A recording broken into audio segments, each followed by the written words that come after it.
Calon Presiden sekaligus Menteri Pertahanan Prabowo Subianto sosoknya sedang terus menjadi sorotan pasca pemungutan suara pemilu 2024. Publik pun menyoroti kaki Prabowo yang terlihat pincang ketika berjalan. Mantan ajudan Prabowo, Kapten Purn Agustinus Susanto mengungkapkan penyebab kaki Prabowo agak pincang. Dalam video yang diunggah ke kanal YouTube Deddy Corbuzier, tanggal 5 Maret tahun 2024, Agustinus membeberkan kisahnya. Banyak berita simpang siur tentang kakinya Pak Prabowo itu kenapa? Kecelakaan di mana? Tanya Deddy kepada Agustinus. Kakinya Pak Prabowo itu dulu pada saat beliau free fall itu terjadi kecelakaan. Sehingga kakinya patah dan harus dipen, ungkap Agustinus. Makanya jalannya beliau agak pincang apalagi kalau kena udara yang dingin. Ditambah beliau kan sekarang sudah umur 73 tahun, imbuhnya. Tapi kan masih hujan-hujanan, sahut Deddy. Kalau itu saya enggak bisa melarang. Pernah pada saat beliau masih muda, masih menjabat sebagai Danjen Kopassus, saya sampaikan, mohon izin Pak pakai jas hujan, kata Agustinus. Beliau menjawab, untuk apa, kita kan prajurit, hujan itu adalah teman kita, imbuhnya. Cerita lain soal Prabowo pun sampai membuat Agustinus sedih hingga menangis. Lantaran atasannya saat itu nyaris bernasib malang ketika terjun payung di Pidi, Aceh. Saya kalau ingat itu terharu. Saya orang kampung, orang desa, bukan orang berada.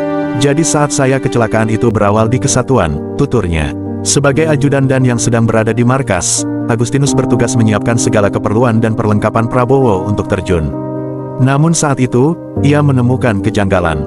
Payung itu ada 3, saya agak sedikit bertanya-tanya, mengapa payung itu ada tandanya? Sementara ratusan kali saya terjun sama beliau tidak pernah ada tulisan, ini untuk siapa, ungkap Agustinus. Karena sadar ada sesuatu yang mencurigakan, Agustinus pun memutuskan untuk menukar perlengkapan terjun milik Prabowo dengan punyanya. Setelah saya siapkan semua, payung punya beliau ini saya tukar dengan payung saya. Payung beliau masih di markas, sementara payung saya panggul saya bawa ke kediaman dinas beliau, kata Agustinus.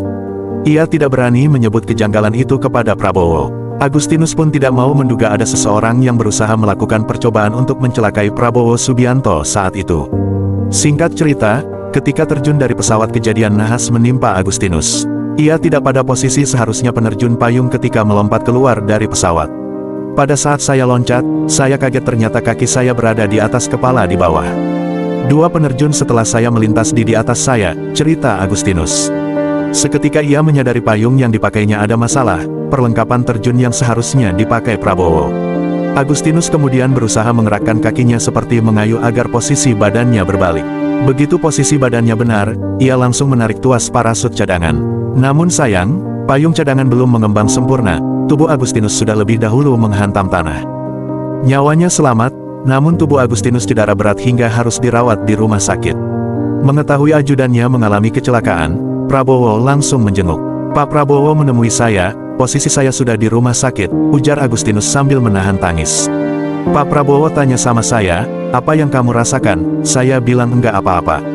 Beliau bilang, kalau rumah sakit di Indonesia enggak bisa, saya minta agar kamu dirujuk di luar negeri, imbuhnya. Mengingat momen itu, kesedihan dan air mata Agustinus tidak tertahankan. Ia pun menceritakan sikap Prabowo kepadanya yang dianggap tidak mungkin terjadi antara atasan kepada bawahan. Yang saya sedih sekali sampai sekarang itu, dia pijitin saya, padahal saya tahu beliau itu komandan saya. Kan enggak mungkin lakukan itu kepada saya, ungkap Agustinus sembari membasuh air mata yang menetes. Makanya ketika banyak orang mengatakan, Pak Prabowo itu jahat, arogan, saya enggak bisa terima, tapi tidak semua orang mau percaya itu yang terjadi, imbuhnya. Purnawirawan TNI ini sebenarnya tidak ingin menceritakan kisah tersebut lantaran membuatnya sedih. Selain itu, ia pun tidak berniat mendapatkan pengakuan dari siapapun termasuk Prabowo. Demikianlah video ini, semoga bermanfaat. Jangan lupa like dan subscribe channel ini, dan klik tombol lonceng untuk mendapatkan notifikasi, supaya tidak ketinggalan informasi menarik lainnya.